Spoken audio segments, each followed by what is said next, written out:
हमारे मन में बुरे विचार क्यों आते हैं? हम नहीं चाहते, लेकिन फिर भी हमारे मन में गंदे ख्याल आते रहते हैं। लेकिन क्यों?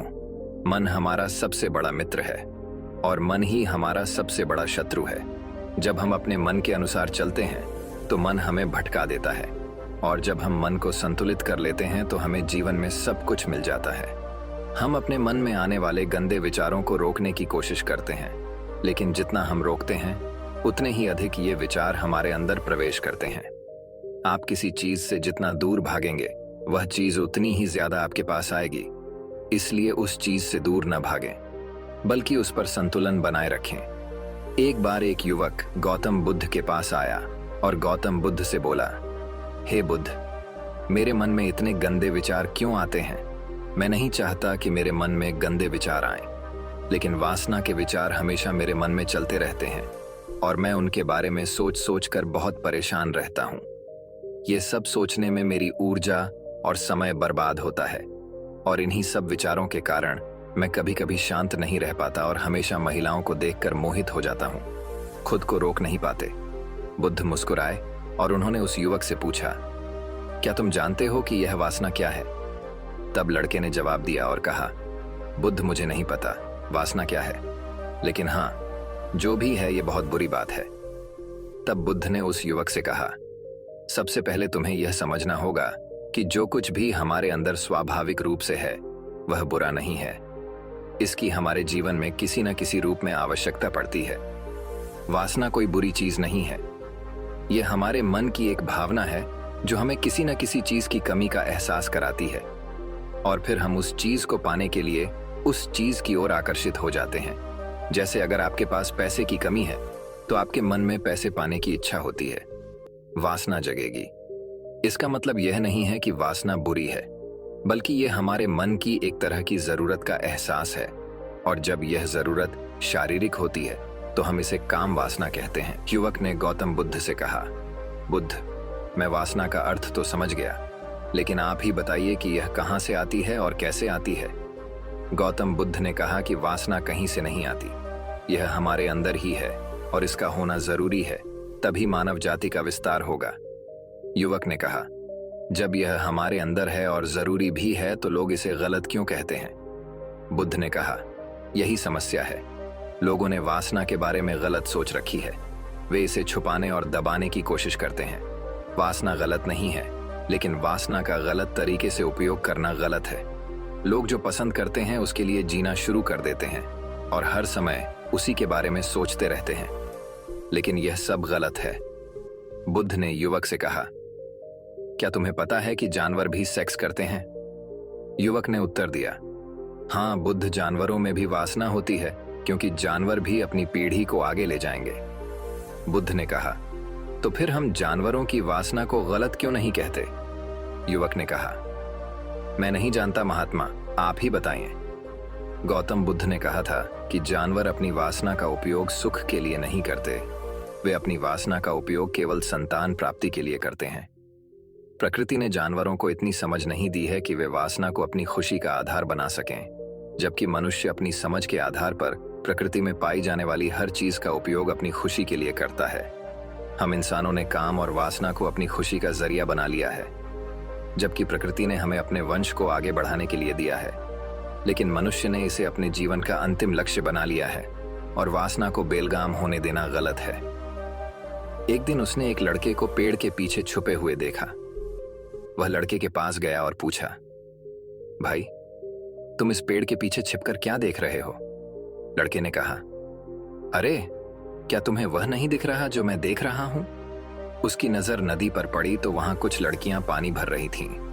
लड़कियां 14-15 साल की होंगी। तब शिष्य ने लड़के से कहा, अरे भाई, वहां तो लड़कियां पानी भर रही हैं, इसमें छिपने की क्या बात है? तभी लड़का शिष्य की ओर देखता है और उससे कहता है, अरे मूर्ख, क्या तुम देख नहीं सकते कि मैं क्या कर रहा हूं? वे परियां नदी से पानी कैसे खींच रही हैं। जरा उसके भावों को देखो, उसके कोमल शरीर को देखो। बर्तन उठाते समय उसकी पतली कमर कैसे लचकती है, और उसके बाल उसकी कमर पर ऐसे लहरा रहे हैं मानो सुंदरता बिखरी हुई हो। शिष्य फिर से नदी की ओर देखता है और इस बार वह देखता ही रह जाता है। अब तक उसे कुछ भी दिखाई नहीं दे रहा था और वह बिल्कुल निडर था। उसे किसी बात का डर नहीं था, लेकिन अब वह छिपने लगा और उन लड़कियों को ऐसे देखने लगा जैसे उसने कोई अपराध किया हो। और जब वह छिपकर उन लड़कियों को देख रहा था तो वह अंदर से कांपने लगा। डे और उसने कहा कि यह मैं हूं, मैं क्या कर रहा हूं, मैं जो कुछ भी कर रहा हूं वह सही नहीं है, मुझे यहां से चले जाना चाहिए। और फिर वह जल्दी से चला जाता है। फिर वह आश्रम पहुंचता है। आश्रम में जाकर वह अपने काम में व्यस्त हो गया, लेकिन जो उसने अभी देखा था वह बार बार उसकी आंखों के सामने आ रहा था। उसके दिमाग में वही दृश्य घूम रहा था। यही देखने को उसका मन ललचाया। उसका किसी भी काम में मन नहीं लगता था। वह प्रतिदिन सुबह सुबह भिक्षा लेने के लिए आश्रम से निकल जाता था और नदी के पास स्थित एक पेड़ के पास जाता था, जहां वह लड़का पहले से ही मौजूद होता था और छिपकर अपने साथ लड़कियों को देखता था। अब वह प्रतिदिन ऐसा करने लगा। उसका मन अब किसी काम में नहीं लगता था। वह सदैव किसी न किसी विचार में डूबा रहता था। वह आश्रम का कार्य भी ठीक से नहीं कर पा रहा था। वह न तो ठीक से सो पाता था और न ही ठीक से खा पाता था। उसका मन बेचैन था। उसका मन बार बार उन लड़कियों की खूबसूरती देखने को ललचाता था। जब गुरु भिक्षा दे रहे थे तब भी उनका मन किन्हीं अन्य विचारों में खोया हुआ था। गुरु ने अपने शिष्य की ये हरकतें देखीं तो एक दिन गुरु ने शिष्य को अपने पास बुलाया और कहा कि आज से मैं भी तुम्हारे साथ भिक्षा मांगने चलूंगा। तुम और मैं एक साथ भीख मांगने जाएंगे।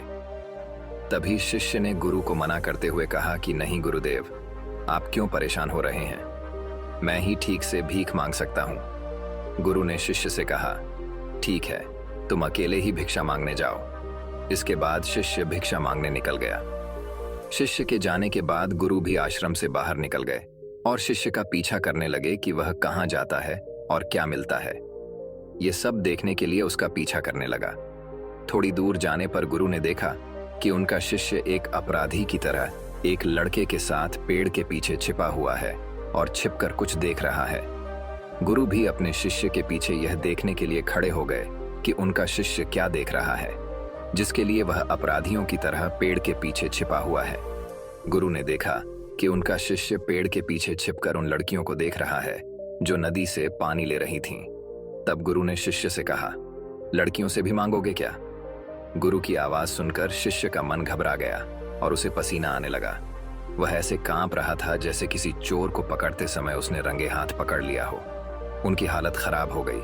वह कुछ भी बोलने में असमर्थ था। शिष्य के साथ जो लड़का था वह भाग गया, जिससे शिष्य और भी घबरा गया। उसके मुंह से केवल कुछ टूटे फूटे शब्द ही निकल रहे थे। वह अपने अध्यापक से आंख मिलाने का भी साहस नहीं कर पाता था। गुरु ने शिष्य की ओर देखकर कहा, मेरा शिष्य निडर है, वह किसी चीज से नहीं डरता, लेकिन यह क्या है, तुम डर के मारे कहां रह रहे हो? शिष्य ने गुरु से कहा, मुझे माफ कर दीजिए, इसमें मेरी कोई गलती नहीं है।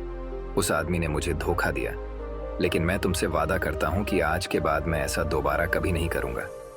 क्षमा चाहता हूं। गुरुदेव ने कहा कि कोई बात नहीं, लेकिन तुम्हें यह ध्यान रखना चाहिए कि हम जैसी संगति करते हैं हमें वैसा ही फल मिलता है। जैसे जैसे हम संगति करते हैं उनके विचार हम में प्रवेश करते हैं। इसीलिए अच्छी संगति रखें ताकि अच्छे विचार आप में प्रवेश करें। फिर गुरु और शिष्य आश्रम लौट आए और फिर से आश्रम के काम पर ध्यान देने लगे। वह उस रास्ते को छोड़कर दूसरे रास्ते से जाने लगा।